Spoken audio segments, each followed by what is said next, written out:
पहले सत्य के मार्ग पर चलना पड़ेगा, उसके बाद उसी ईश्वर को अपने अंदर अनुभव करना पड़ेगा। जब ये दो काम कर लेंगे तो तीसरा अपने आप हो जाएगा। क्या मिलेगा फिर आपको? क्या मिलेगा? आनंद। अभी आपने अपने भीतर ईश्वर का अनुभव नहीं किया, खोजा नहीं उसे। अच्छा, आप बहुत गहरे हैं मेरी मां, आप बहुत गहरे हैं, आपके भीतर ये पूरा संसार है।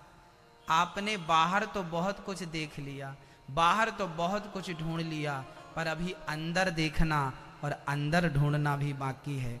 बाहर देख लिया सो देख लिया, अब थोड़ा आंख बंद करके अपने भीतर देख लो कि भीतर क्या है। शांति बाहर नहीं मेरी मां।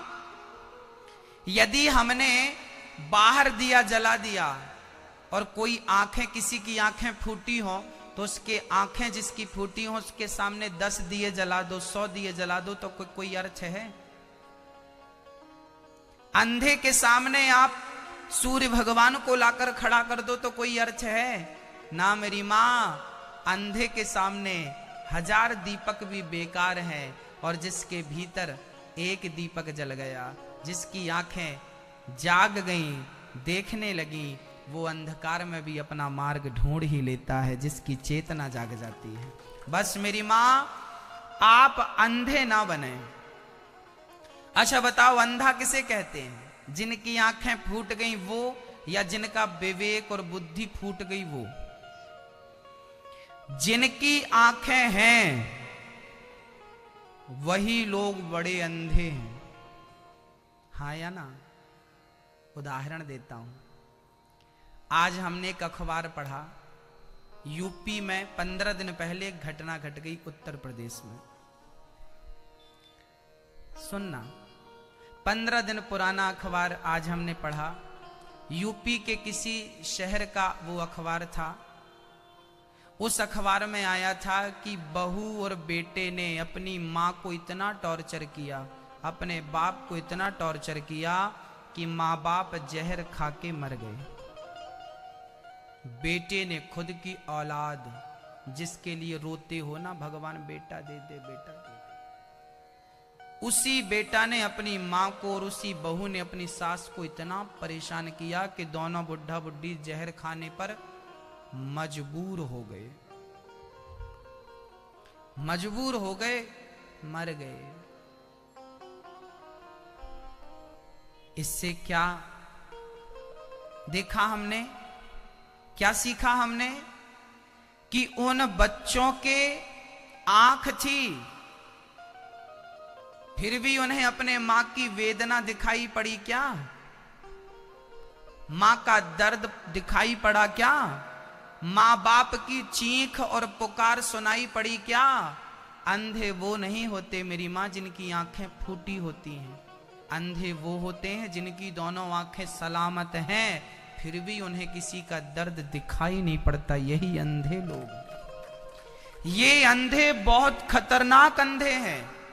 ये उन अंधों से खतरनाक हैं जिनकी आंखें फूट गई हैं।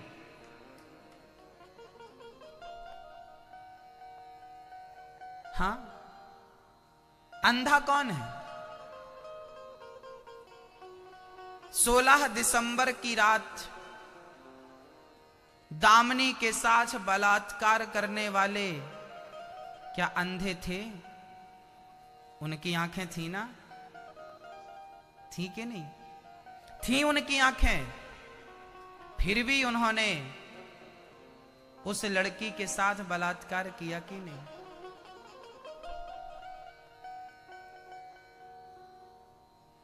क्या उस लड़की ने बोला नहीं होगा कि मैं तेरी बहन हूं? क्या उन्हें सुनाई पड़ा? बहरे थे वो। क्या उन्हें दिखाई नहीं पड़ा कि ये भी हमारी भी, उनमें भी किसी की बहन शायद इतनी ही उम्र की रही हो? उन बलात्कारियों की बहन भी तो शायद इसी उम्र की रही हो, किसी की बहन तो रही होगी ना? तो क्या उन्हें उस लड़की में अपनी बहन नजर आई? नहीं ना। तो आप क्या कहेंगे, अंधे कौन लोग हैं? जिनकी आंखें फूटी हैं वो अंधे हैं? मेरी मां, अंधे वो नहीं हैं जिनकी आंखें फूट गई, अंधे वो हैं जिनकी दोनों आंखें हैं, फिर भी उन्हें सच नजर नहीं आ रहा है। उन्हें क्या नजर नहीं आ रहा है? क्या नजर नहीं आ रहा है? जिन्हें सत्य नजर नहीं आता उन्हें शास्त्र अंधा कहते हैं भक्तों, अंधा। धृतराष्ट्र अंधे थे। धृतराष्ट्र कैसे थे? आपको क्या लगता है? आप लोगों ने महाभारत में सुना होगा धृतराष्ट्र अंधा था। धृतराष्ट्र अंधा, उसकी आंखें फूटी नहीं थी। आज मैं आपको क्लियर कर दूं, धृतराष्ट्र अंधे नहीं थे, आंखें उनकी थीं, दिखता था ये हरा है, ये पीला है, ये लाल है, ये गुलाबी है, दिखता था। फिर भी धृतराष्ट्र को अंधा क्यों कहा गया? इसलिए अंधा कहा गया कि धृतराष्ट्र जिस सभा में राजा बनकर बैठे थे उसी सभा में एक नारी के कपड़े उतारे जा रहे थे। आप जिस दरबार में बैठे हो वहां आपकी बहू को निर्वस्त्र किया जा रहा होगा तो जमाना तुम्हें क्या आंख वाला कहेगी? सदियां गुजर गईं, हम धृतराष्ट्र को अंधा कह रहे हैं। धृतराष्ट्र अंधे नहीं थे, आंखें थी हमारी और आपकी तरह, पर वो राजा धृतराष्ट्र राज सिंहासन पर बैठा था और धृतराष्ट्र के सामने उनका बेटा दुर्योधन अपनी भाभी को निर्वस्त्र कर रहा था कि नहीं? दुशासन खींच रहा था ना साड़ी। तो जिस बाप के सामने बेटा पराई नारी को निर्वस्त्र कर रहा हो उस राजा को आप क्या कहेंगे? आंख वाला कहेंगे? हाँ, आपने टीवी सीरियल पर रामानंद सागर जी उन रामायण बनाई, वो महाभारत बना, उसमें आपने देखा होगा कि धृतराष्ट्र अंधे थे। अंधे नहीं थे। आपने ये भी देखा होगा कि गांधारी ने पट्टी बांध रखी थी। गांधारी की आंखों में उन्होंने पट्टी, ऐसी पट्टी नहीं बांधी थी कि कपड़ा बांध लिया था। लोग कहावत में बोलते हैं ना, तुम्हारी आंखों में पट्टी बंधी थी क्या? हाँ या ना? तुम्हारी आंखों में पट्टी। अरे गांधारी मां, सुन रही हो ना आप? मैं आपसे कह रहा हूं, तुम्हारे 100 बेटे आताताई थे। धृतराष्ट्र जी आप सुन लो, आपके 100 बेटे आताताई थे जिनमें दुर्योधन दुशासन बहुत बड़े आताताई थे। भरी सभा में ये नारियों को निर्वस्त्र करने की जिद कर रहे थे। ऐसे बेटों को तुम इनके अपराधों को, इनकी करतूतों को देखते रहे और देखते नहीं रहे, चुप रहे। चुप रहे। ना तो धृतराष्ट्र ने कहा ना तो गांधारी ने कहा, आवाज उठाई। जो आपका बेटा गलत कर रहा हो फिर भी आप चुप रहें, फिर भी आप देख कर भी ना देखने वाले बन जाएं तो आपको क्या कहा जाएगा? अंधा। आने वाली सदी आपको अंधा नहीं कहेगी। कैसे अंधे मां बाप थे वो? तो धृतराष्ट्र और गांधारी अंधे नहीं थे, वैसे अंधे नहीं थे जैसा अभी तक आप लोग जान रहे थे, ऐसे अंधे थे। मोह में, कहते हैं बाप अपने बेटे के मोह में अंधा हो जाता है। यही अंधा था धृतराष्ट्र, यही अंधी थी गांधारी मां। हाँ भक्तों, आपसे पूछ रहा हूं, आप तो अंधे नहीं हैं? कहीं आप भी अपने बेटे की गलती देखकर, ये बात आप हमें मत कहिएगा, अपने आप से पूछिएगा, कहीं आप भी गलत का साथ तो नहीं दे रहे हैं? आपकी औलाद ही यदि गलत हो जाए तो ऐसी औलाद का त्याग कर देना चाहिए।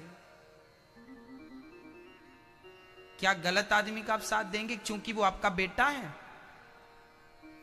बलात्कारी है तो आप उसे बचाएंगे क्योंकि वो आपका बेटा है?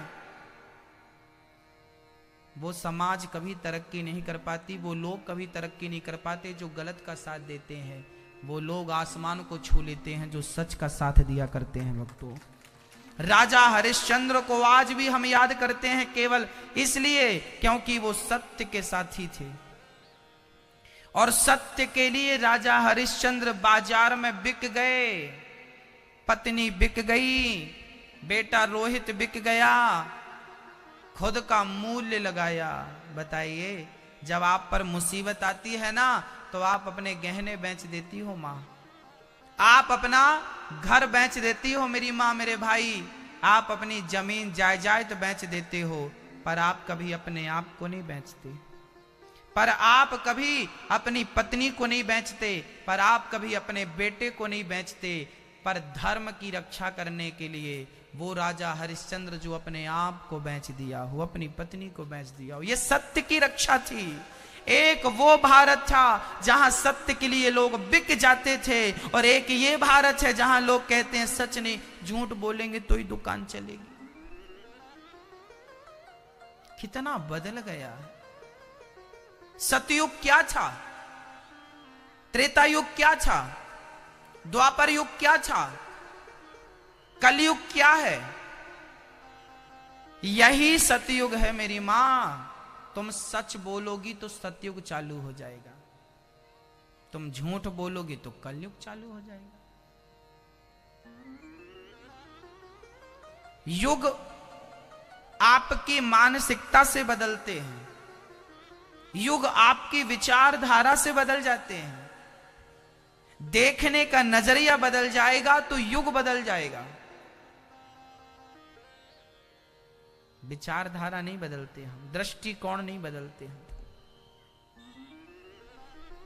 आज तक हम धृतराष्ट्र और गांधारी को सुनते रहे कि ये अंधे हैं, ये अंधे हैं, पर किस प्रकार के अंधे हैं उस अंधेपन पे कभी विचार नहीं कर पाए।